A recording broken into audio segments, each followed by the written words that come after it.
Come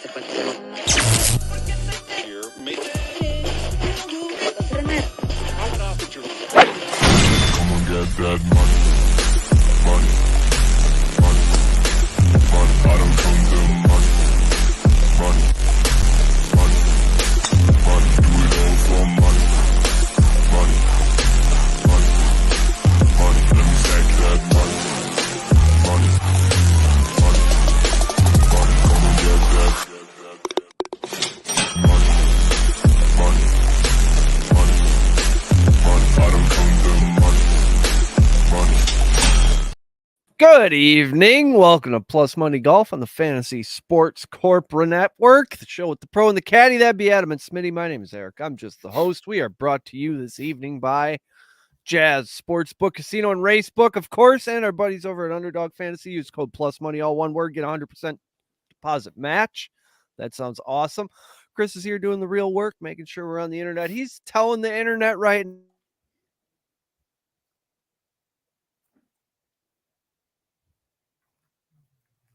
Oh no. Most of that. Adam is here. Smitty is back. That's the big news. Smitty, how you doing? I'm doing You all ready to right, go? man. Yeah, I'm ready to go.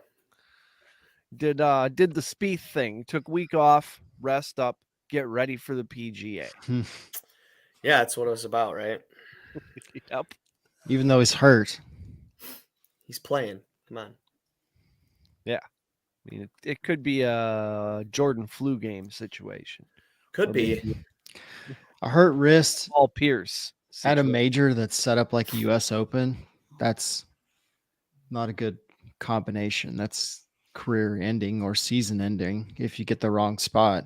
I mean, if he plugs in the face of a bunker and he tries to hit it out or gets in Ooh. a super deep rough situation, I mean, there's several guys that have had their career ended with wrist injuries. I mean, they're like done. They don't even play anymore. Roots. It's not Out good. here ending It's not a careers. good injury to mess with. So hopefully it's not super serious. Yeah, I mean, I was just reading an article a little bit ago about him and saying that it's been lingering a little bit, but it's not. It's still doing better than it was, obviously, from when he sat out. And prior to him sitting out, obviously he was playing really good golf, and he was saying that there were he would compare the pain that he's having now to the last couple of Outburst. weeks that he was actually playing. Manageable. Yeah, it's there, but it's something that he can deal with. So I mean, Yeah, we'll it's see, not I like he's been guess. playing bad. No, he hasn't.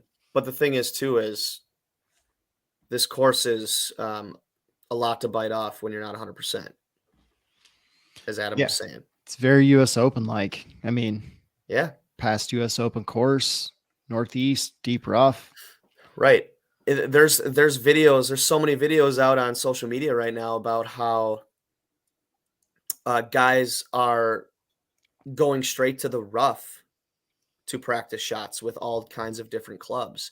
That goes to show right there how thick this stuff is and how tough it's probably going to play. And being some of the one of the narrowest fairway widths on, what is it? The average fairway width is 27 yards. My ass couldn't hit Ooh. that consistently. You're getting off into that rough, and the pictures I've seen and the videos I've seen of guys hitting out of there, I mean, it's no joke.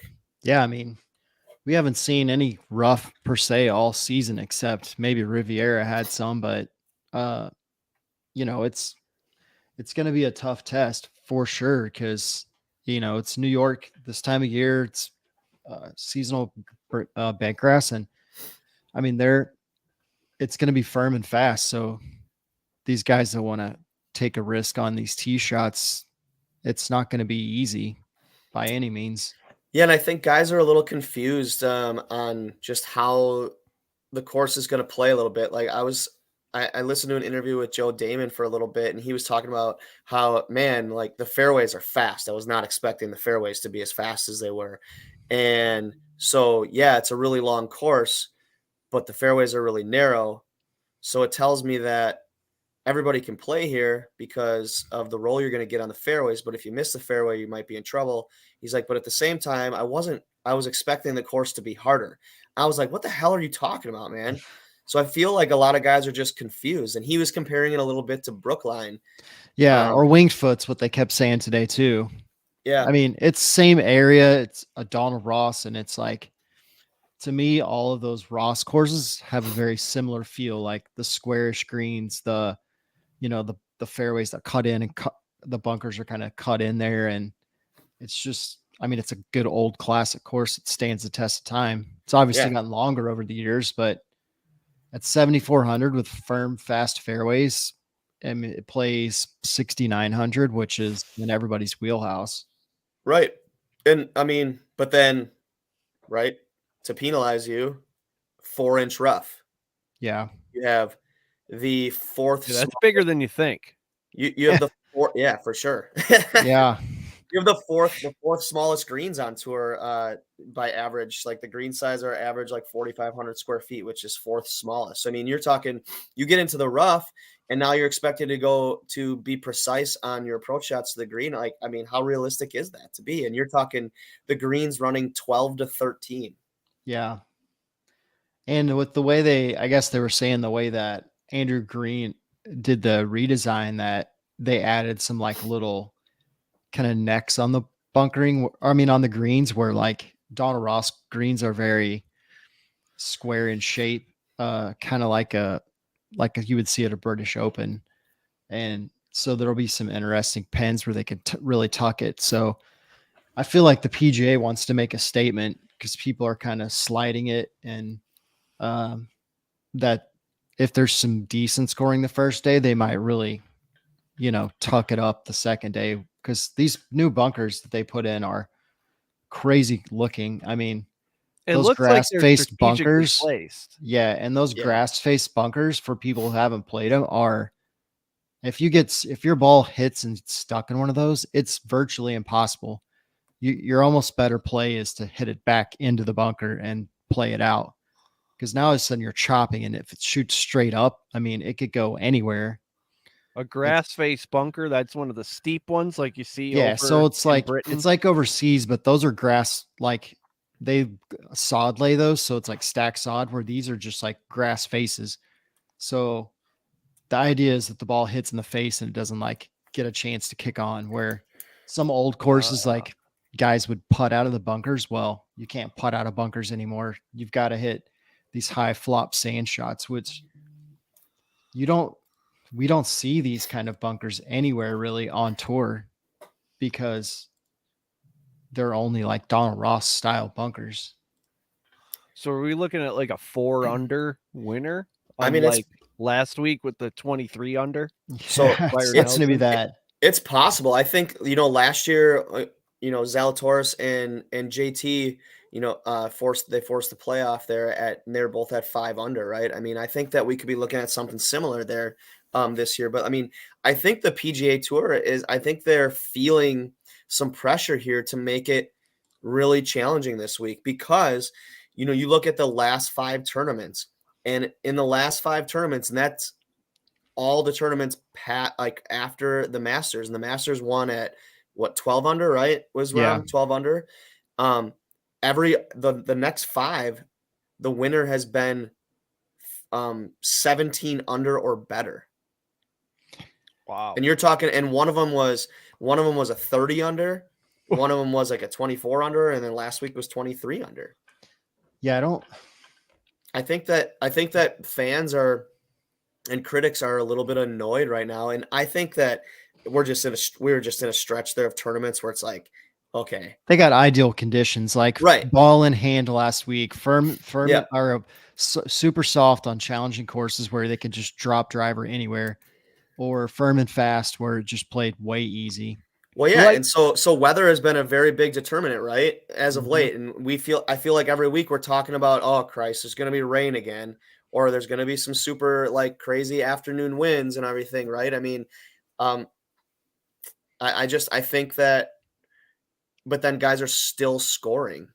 I mean, last week you playing lift, clean, and place in the last day with tour guys, it's going to be they're going to destroy the course because Yeah. and all of a sudden you can set it on how you want it to set in the fairway. And it's like, I mean, you saw the scoring. There was 63, Yeah. 64s. It's like crazy. Right. Like, Yeah. I being a high school golf coach in Wisconsin for 5 years and understanding the fact that if you can play lift, clean, and replace, I mean, high schoolers are shooting Yeah. crazy better scores. So it's you put the pros in conditions like that. Okay, well, they're just gonna throw darts all over the place. Yeah. I mean, you could probably look at find a stat somewhere, but the courses that we play up in New York area that are these really old 1920s, era courses, the scoring is never that low. I mean, Marion, Wingfoot, Oakmont, all these places, the scoring is not, they don't take it deep because once you get out of the New York area, you have very few Donald Ross courses, very few Tillinghast courses where you have these super challenging off the tee, like tee to green, hole 1 to hole 18 demanding courses. And that's why you see a lot of US Opens in the Met area, Met section, Philadelphia, because the courses are just like, old money built for these types of, events. They're all built. Everybody the built clubhouse courses. at this place is wild. They're Everybody literally built to like host US hold Opens. I mean, and So, they're you look at they're protecting, the test of time there. Yeah, all the history, every US Open, every US Amateur was like the event, and they were all held in that New York, Philadelphia area. And you just have just great, great golf courses. I mean, they're obviously good courses. I mean, you look at Sand Valley built a replica course that was from New York. So it's clearly something to that. I don't see a bunch of trees or a bunch of water. It looks They fairly took all open, the but trees out. I didn't realize how narrow these fairways were. I thought this was kind of as a nice player, I course. think people say, well, trees make it harder. And I've had this argument with people multiple times. I think as a player, when you take trees out, it makes the hole look wider, but for the average golfer, it looks wider. But from the player, it makes the area look way smaller because now all of a sudden all you see is rough and then a tree 50 yards left or 50 yards right. And for me as a player, like when I see these courses that are really opened up, take all the trees out, it gets way harder. Because it's hard to judge the depth perception. It's hard to judge how much there is rollout. Before, like, you would see like on hole 6 here where the creek is, if they had trees left, you'd be like, okay, well, the trees kind of show where the water is. Well, now the trees pulled back 80 yards from the creek bed. Well, I don't know how far that is, like it's even hard when you're doing practice rounds because you would laser those trees close to the bunker or close to the creek edge. But now all of a sudden you can't do that.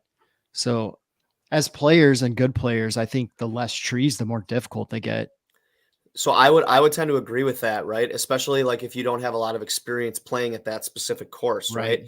Because, I caddy at a link style golf course and there aren't any trees out there. And guys they crushed that place, didn't they? Yeah.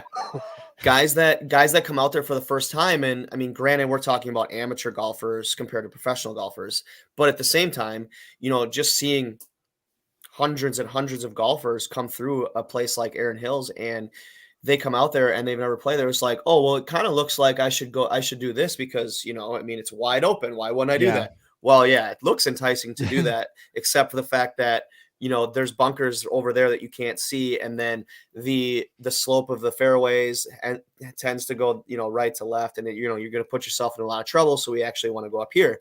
Or guys are just like, can you line me up? Guys get lost out there with trying to understand, okay, like, if it's a par 5 where you're not able to go for the green and you're not aiming at the flagstick, like how do I line myself up? Or if it's a blind tee shot, okay, there's nothing out in the distance to line myself up with. Oh, I'll just line up with that pine tree out there in the distance and I'll be good type thing. So there's, like you said, depth perception is a big thing and being able to kind of navigate your way around the course. If you don't have that, that's tough to do. And as a player, it's hard to hit those field shots when you like look at it and you're like, that looks like 120, and your caddy's saying, no, that's 155. And you're like, oh shit, well, I'm trying to hit a field shot, and it's really hard to judge how hard you want to hit that. And I was noticing, like, on some of these holes, like the par threes, where the greens are bumped up a little bit and you have those grass line bunkers, from depending on where they put the tee box, you might not see the sand. All you see is the grass. So you feel like, oh, that's my bailout. Well, you don't know there's I mean, they know there's a bunker there, but as a player, you don't see the bunker as much. So it's going to be interesting. Sounds like veterans might have a bit of an advantage here. Like Yeah, but I young don't think players anybody's might be played overwhelmed. this new layout. Ah, They said Rory's like honorary member there, but I don't think he said he had really played it that much. I'll let 'cause you they bet just- on Rory. They just did this renovation not too long ago. I mean, they've done a lot of renovations here and restorations, and that's just shows how much money they have. And I think they've done like 5 or 6 redos of this track. So I mean, everybody looking tries to restore them back to the Donald Ross, and it's really hard. You have to, certain guys that do those classic courses really good, and I think this guy did it really good. I was trying to find past winners, and I couldn't really decipher who had won the PGA Championship before versus who had won at this course before. Yeah, but I think Duffner won here last time. Was the last PGA champion here. okay, he's got to be 150 to. Yep, Duffner was like 2013 was a PGA Championship. I mean, they've had the senior Duffy. PGA here in 2019, 2013. This is like where Walter Hagen grew up at, or was a pro here or something like that. You might have to help me with I don't know who this is actually. But 2003 with the PGA Championship, Sean, is it McKeel? Yeah. Yeah. Okay. Yeah. Oh, Okay. yeah, Oh, He was like one of those guys that was like a one-off winner. Like it seems like every 5 or 6 years we have this guy that wins, and then he's just gone. And telling grandkids about it for the He's one next of those 35 guys. years. yeah, Okay, so it's kind of a weird too when you look at last year. Okay, this is golf, and how competitive it just continues to get like more and more competitive every week. I feel like in every season now. So you look at last year's leaderboard at Southern Hills, right? And you see obviously JT at the top, and then you have Will Zalatoris, and then Mito, okay, implosion. Remember that? But then like Cam Young was there, Chris Kirk was there, T5, then Fleetwood, Fitzpatrick, Rory, right? But then here's and like Seamus Power was up there in the top. Seamus. 10. Tom Hoagie was up there, but then you keep going down. Xander was T13, Homa was T13, but some really interesting things and guys that have been playing pretty good golf this year, right? Well, Jordan Spieth was T34 at 4 over par. Matt Kuchar was 4 over par. Patrick Reed, who's a good majors player, right? Reed. 4 over. Victor Hovland was 5 over. John Rahm was 6 over at T48. You have Colin Morikawa was 8 over. Jason Day was 8 over. Koepka was 8 over. I mean, all these guys, right? Matsuyama was 9 over. All these guys that just have been playing really good golf this year. Yeah. And as of late, I mean, you look at and Southern Hills is still it's a classic old course. Right. It's one of the Maxwell. comparable. It's one of the comparable courses, right? And so it kind of put me in a really big spin when I was trying to figure out who the hell is going to win, because all the guys I wanted to pick initially, I was like, well, shit, they were terrible last year. Yeah. And so I'm like, what do I do? But I mean, Jason Day won last week.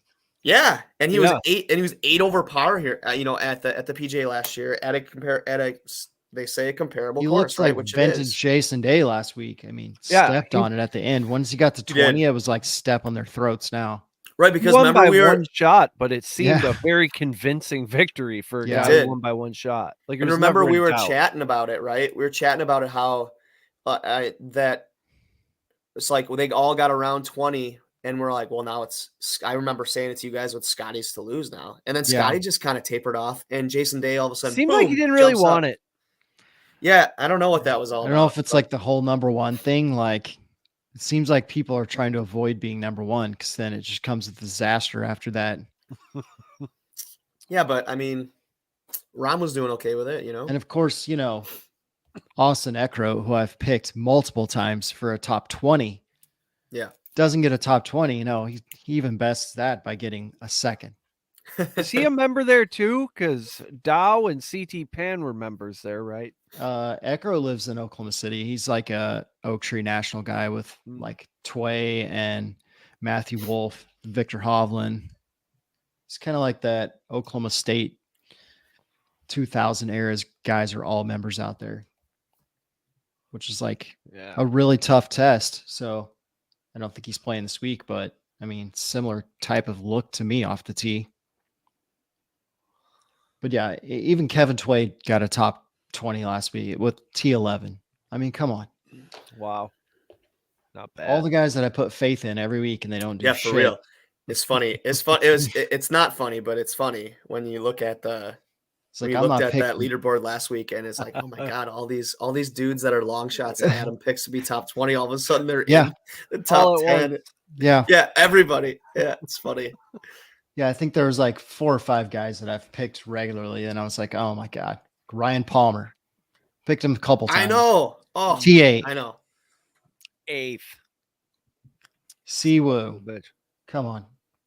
I know. I bet on Siwoo again on Sunday morning. He was plus 900. Freaking Yeah. Siwoo, man. Whatever. He But yeah, it was. hanging in there. I mean, last week was a good event. It's good for Jason Day. I mean, he's the kind of guy that gets momentum like some of these other guys. I mean,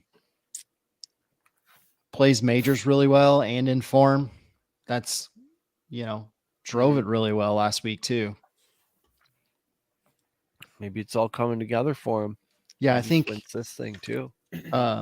with 9 of the last 12 major winners coming from the top 15 in the world, that eliminates a lot of players. But as we've seen, the fields are so deep every week that, I mean, I think that stat goes out the window. But I think guys that lead in, they were saying on Golf Channel, guys that lead in strokes gain, tee to green, and typically do really well at these U.S. Open style courses. So. But I mean, you're looking at outside. So I'm looking at the official world golf rankings right now, and you're looking outside the top 15. Not really sure who you'd pick to win. Because, like, other than Jason Day, who's sitting at 20th right now. Yeah. Who was like 200 something not too long ago. Right out. Yeah, I know. It's crazy. He even he jumped up 15 spots this week. But so, the only other guys are like Cam Young, Cam Young's sitting at 15 right now. Yeah. Morikawa's at 16 and Hatton is at 17. So that's outside of that. I mean, but they did have a good point that the overall world golf rankings are really bullshit, because one of the guys that was on Golf Channel this morning said, think about this. I had 3 top 10s and a guy who didn't play any fall events was ahead of me still in points, and he gained on me every week. He's like, how does that even make sense? Yeah. So it's a flawed system. But I mean, you think about guys that probably would have moved up into the top 15 after the Masters, P. Reed, Koepka, Right. Cam Smith. I mean, well, Will Zalatoris is still 9th. he hasn't played in Right. 2 months, 3 months, and he played one event. Sense. Yeah, that makes no sense. Your top 10 in strokes gained tee to green thus far: Scotty, Rahm, Finau, Rory, Collin Morikawa, Xander, Tyrell Hatton, Patrick Cantlay, Tommy Fleetwood, and Kevin Yu. Justin Thomas and Homa just outside. Top 10, then there's Jason Day at 15th, Fowler at 16th. So I don't like that these are Homa kind of hasn't the had dudes. a top 10 in a major yet. So Yeah, I mean, so some things that I've been looking at and reading about, some key things for this week is just stroke gains approach. And then you're looking at guys, you're looking at all the top dogs, like top few guys here: Jon Rahm, Tony Finau, Morikawa, Wyndham Clark, and then Scotty Scheffler, right? Like the only outlier there is Wyndham Clark, but you could argue that Wyndham Clark is playing just as good as those other guys right now. yeah, Tony Finau's probably feeling pretty loose. Yeah. Won a tournament, went home, probably had very favorable treatment from the missus. Now he's heading into Yeah, the I think PGA. she looks like somebody who just takes care of her husband. You know, Yep. He did provide a wonderful weekend at the resort. sure So, did. and then came home with a giant cardboard check. I mean, what more do you want? For sure. There's some other stats. I mean, there's nothing better than a nice big cardboard check. Just ask Happy Gilmore. Yep. Yeah.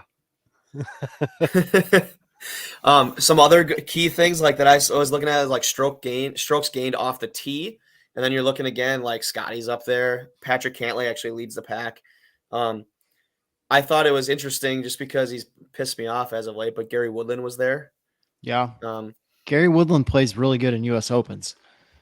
And didn't he finish like runner-up at Winged Foot? So Ooh. I'd have to look, but And every somebody guy they told me this interviewed place said it was had like a Winged Foot. every guy they interviewed said it had a very Winged Foot feel to it. And I don't know if that's because that was the last time we were in that area or because the rough or, you know, they'd asked JT something about what do they think about having it in May, trying to say like they shouldn't. And he was like, it's New York in May. Like, obviously the grass is good right now, so it's not going to be fun. yeah, for sure. I mean, Woodland 80 it's to not. 1. It's almost like a flip-flop. You know, then we're going to LA Country Club for the US Open, which is West Coast. It's going to be, I don't know how in the West Coast when they're in semi-drought are you going to get the rough super deep. That's going to be interesting. It You're will going to be have for sure. activists out there if you're trying to water that much.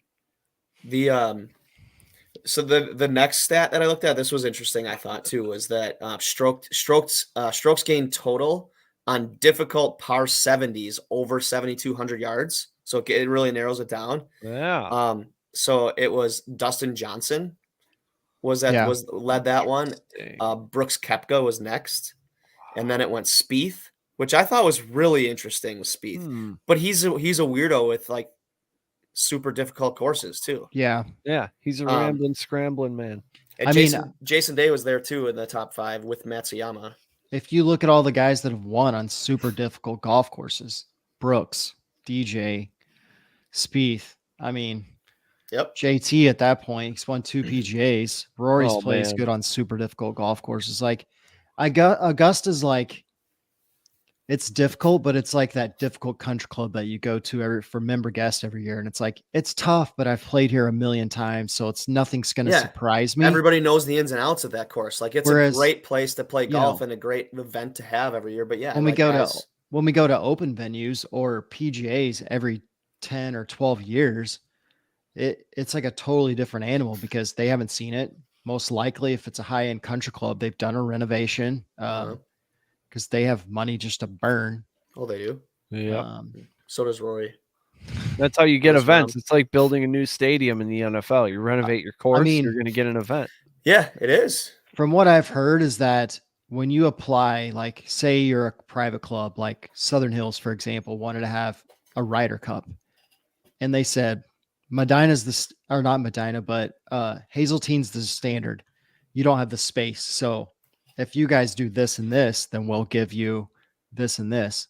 So, I mean, they dumped $20+ million in a renovation to get multiple PGAs and senior PGAs.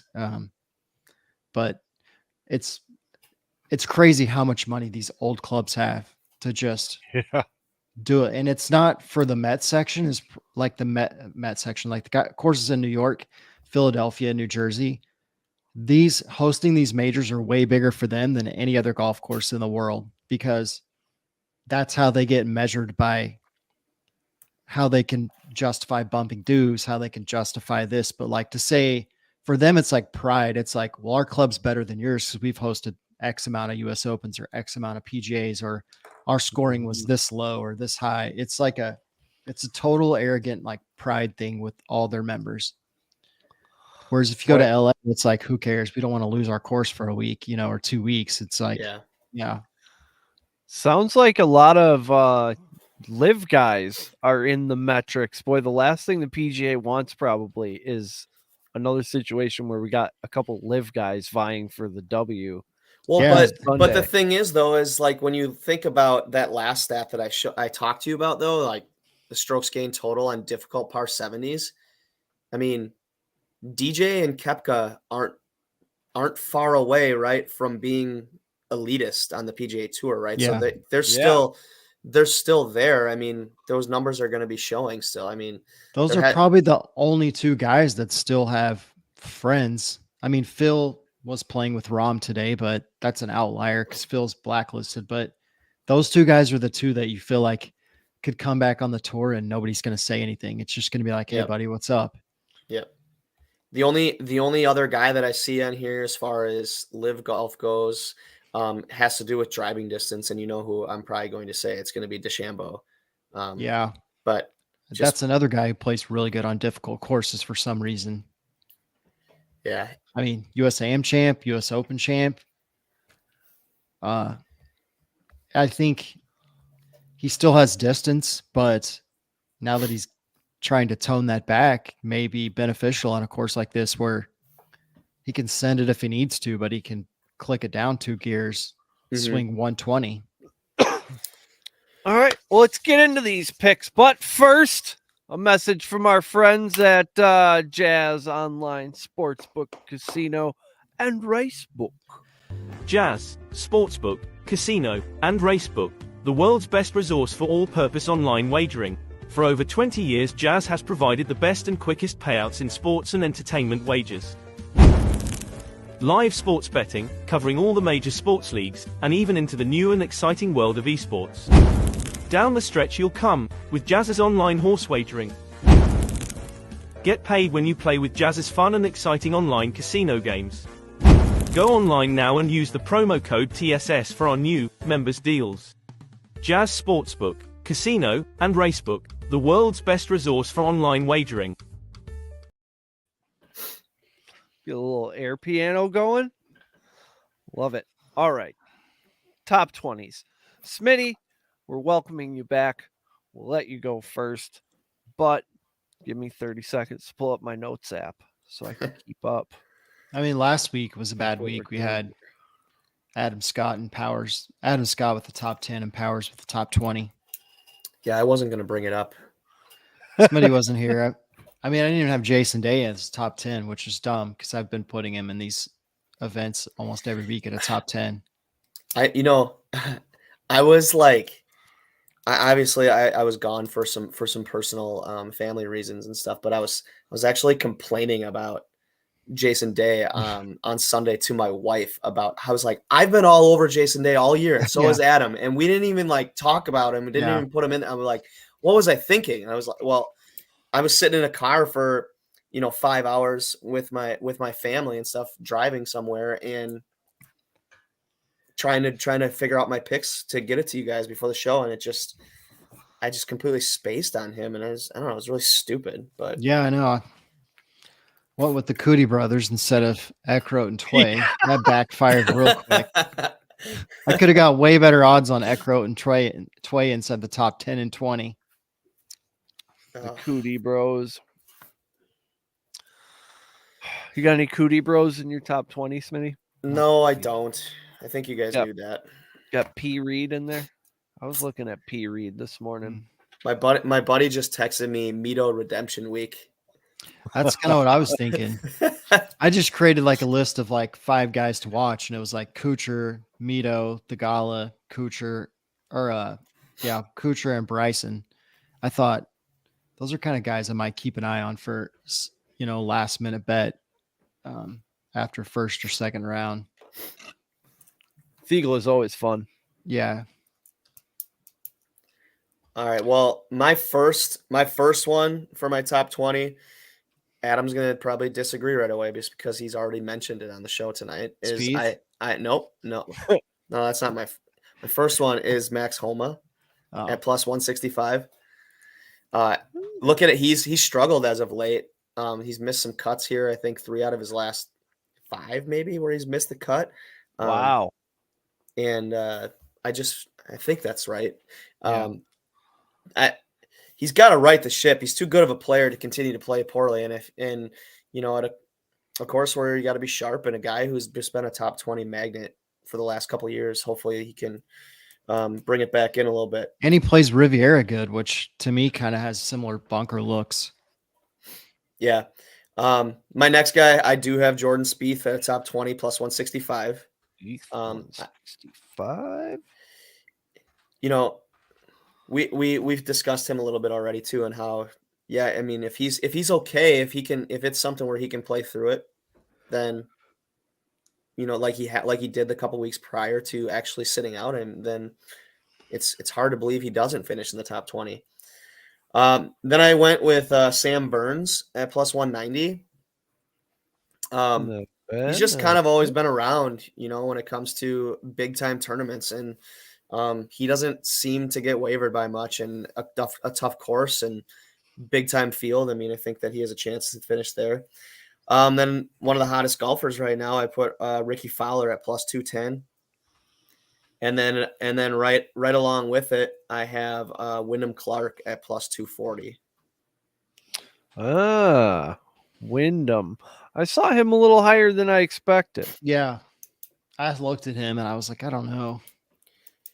My top 20s, I will say, like, my top 20s are different than my 10s and outrights for the most part. Yeah, I suppose. Just because it's a top heavy, it's all the big boys, right? So odds are going to be a little bit different towards the top, and it's tough to make money, and if you're just taking all the favorites, because Yep. you're not getting even money for, you know, a top 20 with those guys. No. Yeah, I don't like the minus signs. What do you got, Adam? I don't tend to go too deep when it comes to majors, especially. I have quite a few similar picks. I had a plot twist. I had Cam Young at 140. Just because he seems like he's gonna like the course. I don't know why, but he's a guy that I will say that I left completely off my list, that yeah, I don't hate, that he was always right there, and I'm like, I don't know. What they say at the match play, he can drive it through a hole, in like a donut hole or something like that. Like that guy could drive it through a donut hole. He was like 8 under on Saturday, Yeah. 7 or 8 under. Yeah, he played good closing out. Then I had Tyrell Haddon at 150. Just because he's been playing pretty steady all year. I feel like it's a safe top 20 bet just to get me on the board this week. Big strokes gained guy too. And then I also had Max Homa at 165. Ha! There it is. Interesting. And I had Sam Burns at 190. I just like Sam Burns because he's so long off the tee and he's got a good short game from that thick stuff. And That's then exactly what we need.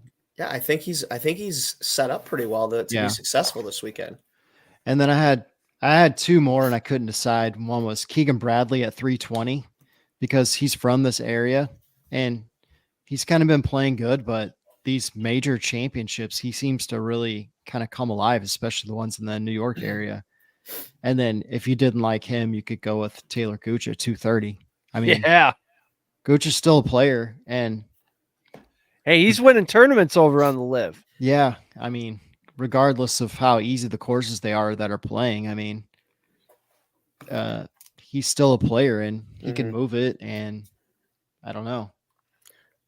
I did have a honorable mention with mine, since I didn't go very deep into any odds or whatever. My longest shot was 240 with Clark, but someone who finished 9th last year at the PGA Championship and has been playing pretty well, that I actually did hit last week, was Seamus Power at plus 1200 for a top 20. Yeah, Seamus. He's been playing good for the last 3-4 events. Yeah, I mean, so maybe he can take some momentum into a tournament like this, where, I mean, not the same course, but still the same event, where he's got to be feeling good. Like, I can play with these guys. I was T9 last year, you know, he finished four back only. So after we get done, I did pick 3 PGA professionals for a top 20 because the odds were stupid. Measure the tee box. Yeah. That'd be sick. I mean, the top 40s. Same. So, like, I know I'm ahead of the deal here, but like the top 40s for the PGA professionals were still at 2,500. Ooh. If one of those guys makes a cut and beats 4 or 5 guys are, like 4 or 5 strokes ahead of the guy in last, that's going to be a top 40. Mhm. Yeah, Your boy it Alex is. Beach is at plus 2,500 for a top 40. I love that. I love 25 times my money. Make this course his beach. Yeah. I've been watching his deals on Instagram because he's playing practice rounds. It's pretty legit. It's See, pretty this cool. is the kind of in-depth analysis that we love over here. Yeah, we'll get some real insight next week when we get him on. So Yep. about what it was really Nothing like but- there. Yeah, that's gonna be fun. Absolutely. Who do you got in your top 10, Smitty? All right, top 10. I have Patrick Cantley at plus 180. I hate him. He's boring. He's slow as hell, but he's a really good golfer. The Tim Duncan of golf? Yeah, I mean, and you need some guys that are going to be kind of even keel out there and emotionless because shit's going to happen this Yeah. weekend. Yeah, British type shit. He was on my list and I scratched him. Then I have Brooks Koepka at plus 220. Interesting about Brooks Koepka. Obviously, he's been playing really good golf and he's been kind of tearing shit up on the live right now, and then obviously with the Masters and all that. But I found this stat that since 2015, Koepka in the PGA Championship, so that's the last 8 events, right, or whatever. He's only been outside of the top 13 twice. Yeah. Wow. With 2 wins. Yeah, I mean he shows up. He's a majors machine, and He is. That's all he cares about. Yep. So I thought that was for me. For me, it was kind of a no-brainer to put him there at plus 220 in the top 10. And I went the boring route again. Another guy who just avoids bogeys like crazy is Matt Fitzpatrick at plus 280. Then I have former champion, defending champion Justin Thomas at plus 2. What do I have? Plus 260. Is that right? Yeah, 260 plus. Pretty good for a defending champion. Yeah. And then I put my boy Ricky Fowler at plus 450 Yeah. top 10. Oh, He's hot, man. love Let's that. ride him. Let's see what he can do. 450? Oh yeah, I've got 50. Yep, 450 is what I got. Yeah. What were the odds on Seamus Powers top 20? 1,200. Oh, sheesh. Yeah. Oh, I was kind of beside, like, if you don't like the Fowler pick, like, I get it, just because top 10 is really tough, I especially this. But like, if you wanted to switch Fowler out with Sam Burns at plus 400, I'm not gonna be mad at you either. But I'll go official with Fowler at plus 450. That's a very decent price for old Sammy Burns. It is. Too. Yeah. Some pretty good numbers around that plus 400 at the top 10s when you got because like Matsuyama's there at plus 400, Tommy Fleetwood's at plus 500, Gooch is at 550, Spieth is at 360, and Homa at 360. I mean, there's some good numbers, some good guys around that number. Yeah. Yeah. If Homa can bounce back, I mean, he could really make some people some money. Yeah. What do you got in your top 10? You got some 15 to 1s in there, Adam? I've got a good one on there. So I have DJ at 260. He was on my list too to look at. Yep. It's a major, and it's DJ. He's like Yeah. Koepka. He's like just a major hunter.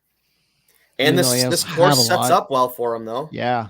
I mean, he can just hit bombs, and he's got a really good short game. So, He hits bombs straight.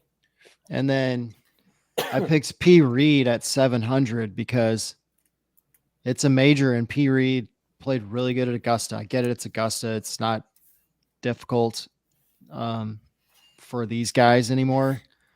But He's 100 to 1 to win. I'm going to put $2 or $3 on P. Reed. I Yeah. know it. I don't want him to win because because where are we going? that's like worse than Phil winning if he won. But It really Yeah. is. you know, it'd be cool, I guess. And then I had Jimmy Walker at 2,500 for a top 10. Yeah. Just feeling it. He's won here, hasn't he? Where did he win his I thought I major saw him on Oh, the on here? previous winners list. Or maybe it was not this course. He won a PGA though. Let's see. Um, That's what I'm talking about.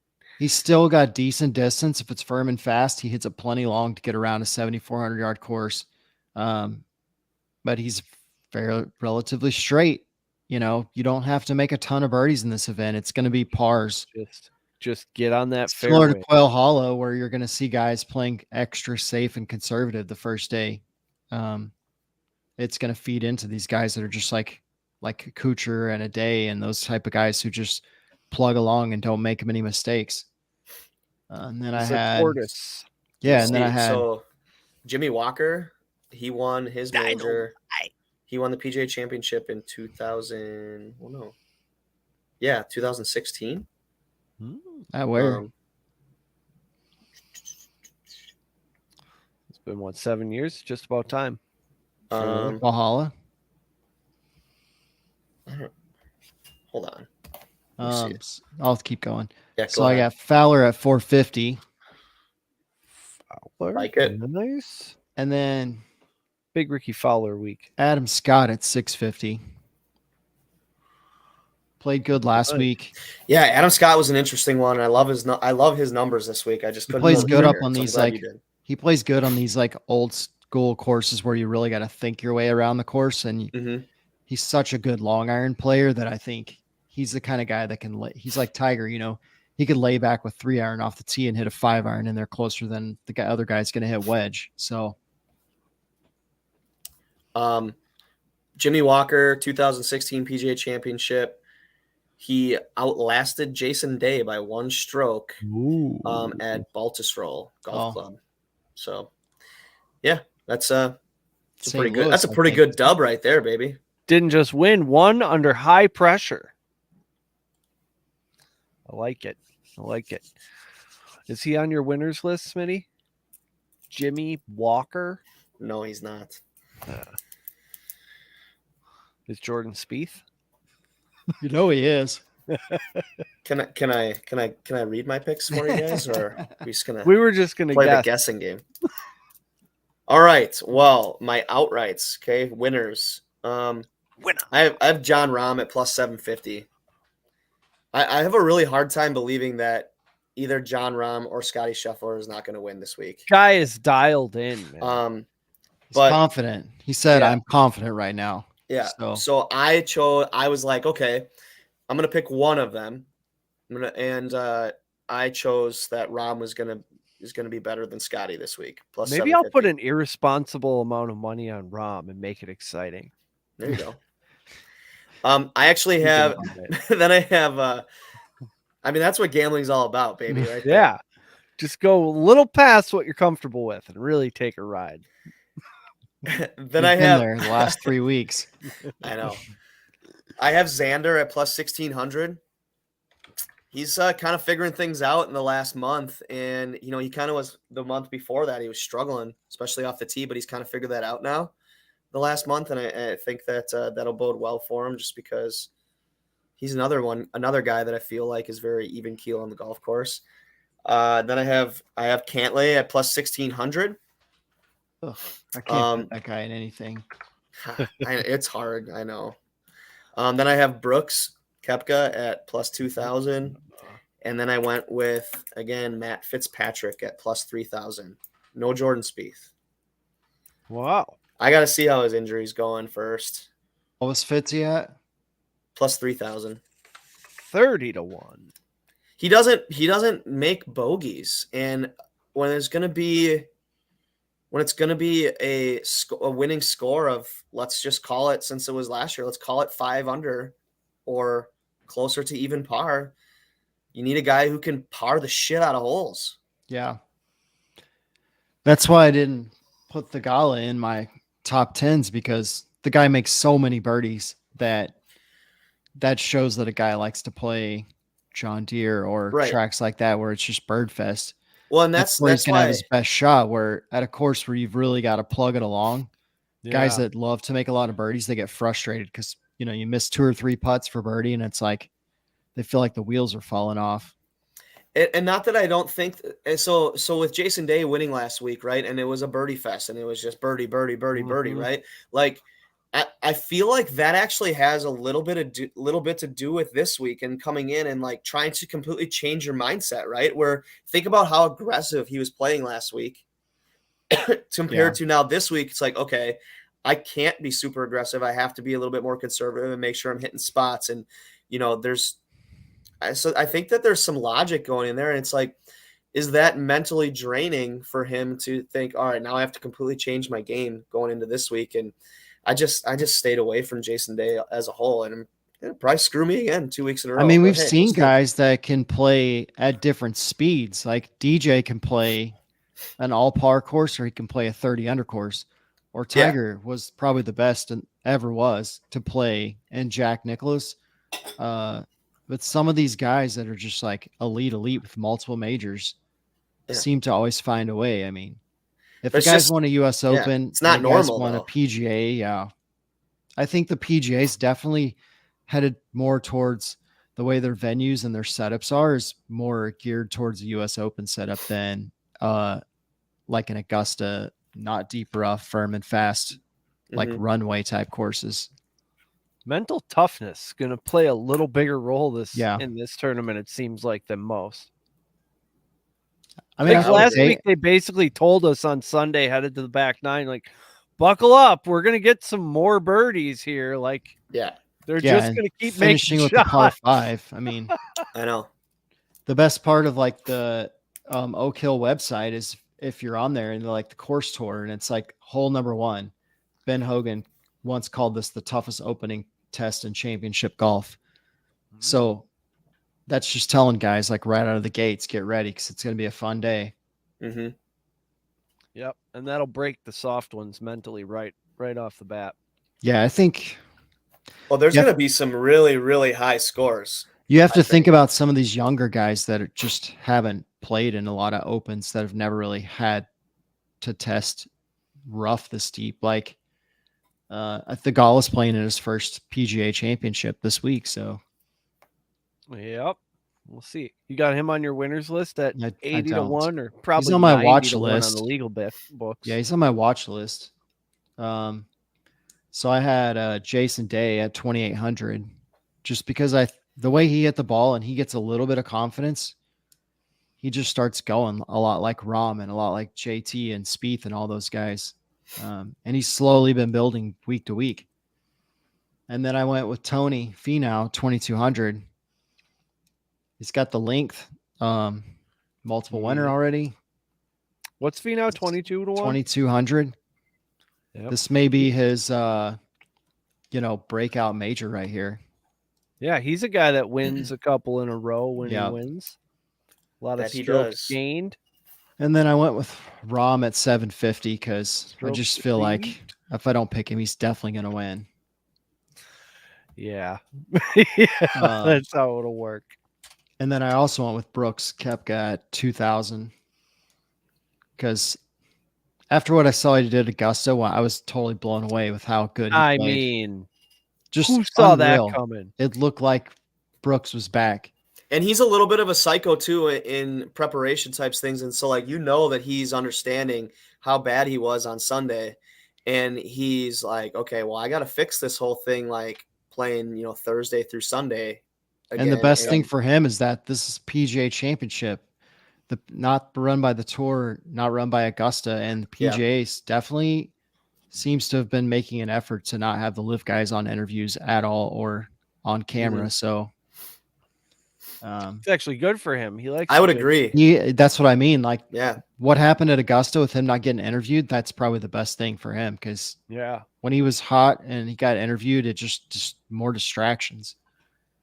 And then I also put Scotty at 700 because if I'm going to pick Rahm and I don't pick Scotty, Scotty's going to win. If I pick Scotty and not Rahm, Rahm's going to win. That is exactly just how covering it. It's like when you go to roulette and you bet, that's like betting red and black. You're just hoping the green doesn't roll up. You know what I mean? Oh God. Yeah. Or you're betting odds or evens and you hope it doesn't hit zeros. Exactly. That's what that is. Oh man. Holy shit. We're at 54 minutes. That. Well, I mean, it's the PGA Championship. I know you got to talk for a little bit about. So there's a lot to talk about. So yeah, if you're looking for three guys to get 30,000 to 1 odds to get a top 20, I like that. I three like club that a lot. professionals. You have Alex Beach, who's at 30,000 to 1. All the club pros are at 30,000 to 1. Shattuck is at 30,000 to 1. That's the guy that actually won the tournament. And I watched the last round of the National Club Pro. That dude can move it. Shattuck. So I was talking to my buddy who played a practice round with him. And this guy my buddy is long, like stupid long off the tee. Like I hit it 290, 295, 300 if I hit a good one. He hits a 320 or 30. And he said on one of the holes, he hit 3-wood and this guy hit 3-iron and flew it past his 3-wood. Shattuck himself. Wow. Yeah.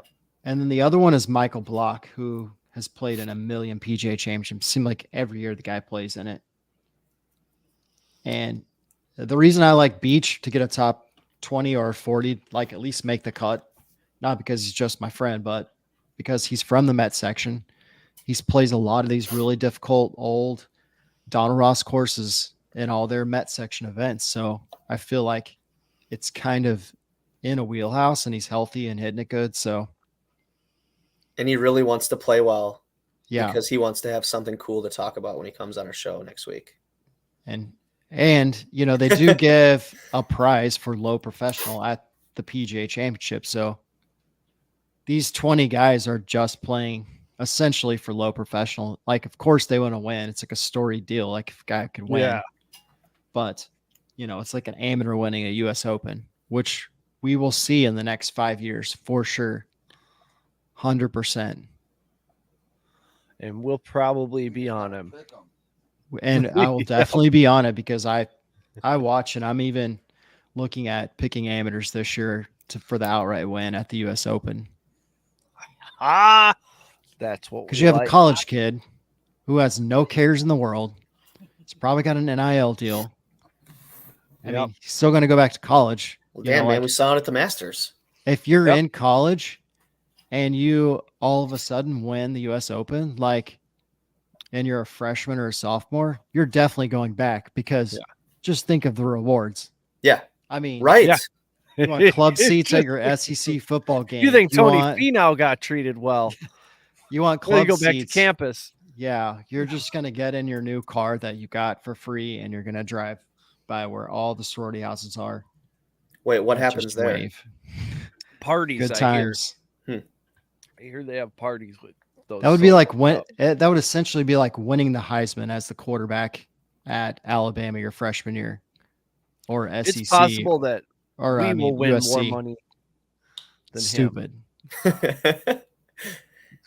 I mean, we saw what that one kid got got a deal with T-Mobile Yeah. for doing well in the Masters to make up for the $250K that he lost by being an amateur.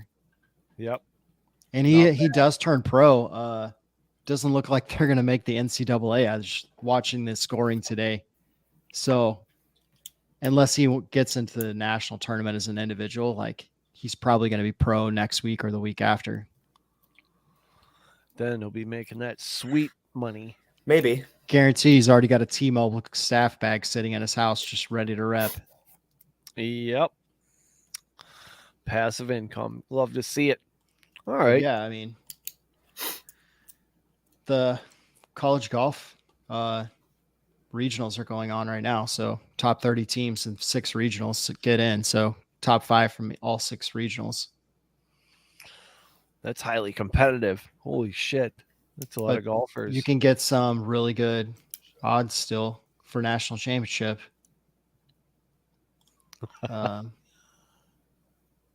Yeah. Vanderbilt was at negative money. They're already at plus now. So they're Call some sitting in of fifth. those guys up. Just see if we can't figure something out like, Iowa and Iowa State Yeah. and those college athletes screwing up. Yeah. Just let us know who to bet on to miss the cut. Yeah. That's all you got to do. Miss the cut. And we're good to go. Make sure. I mean, people got to make sure they get on Underdog and put some things in here. I mean, it's there's some cool things out there. Like I did I did a $5 with lower strokes with Cantlay. I took like lower on Cantlay, Koepka, Fitzpatrick, Rahm, and JT in the first round.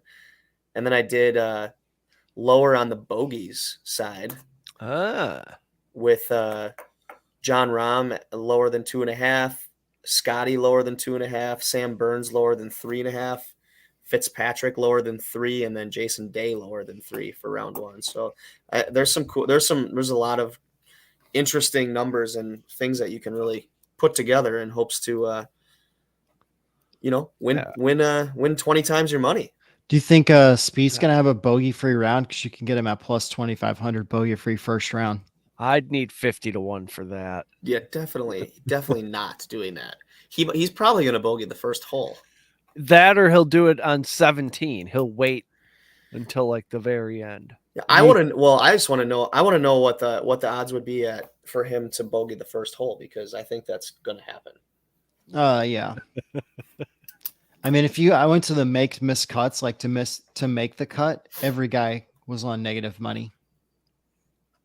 Yeah, I think miss the cut. That's where the money's at. We'll have a couple surprise cut missers who just ended up in the rough a couple times and couldn't figure it out. I mean, you can get Rory at plus 330 to miss the cut, and JT at plus 275. So I mean, one of those two. one or a couple of guys like that caliber are probably going to miss the cut for sure. I didn't like all the names of the guys we had picked were like popping out to me. So I don't know if that's like my eyes just playing tricks on me or what. Yep. Yeah. Your brain is just telling you that you remember those from recently looking at them. That's all. All right. I'll get us out of here. Thank you, people, for listening. Thank you, Adam and Smitty, for all of your research and hard work. Geez, we're coming with all kinds of metrics and stuff this week. We're watching practice rounds. We're watching college golf. If you haven't already, subscribe to this channel. It's pretty easy. You're already here, or you can give us one of those reviews. You can tell somebody in your life how much you love the show. Bring 1, 2, 3 people over here. Why not? Follow the show on Twitter at Plus Money Golf. Adam is at AC Miller PGA. Smitty's at C Smith 8, and I'm a PSR host guy. Producer Chris at PSR Producer. All right, best of luck with all of your bets this weekend. See you right back here next Tuesday for more Plus Money opportunities. Adam, say something cool that golfers say. Where's the first hole and what's the course record?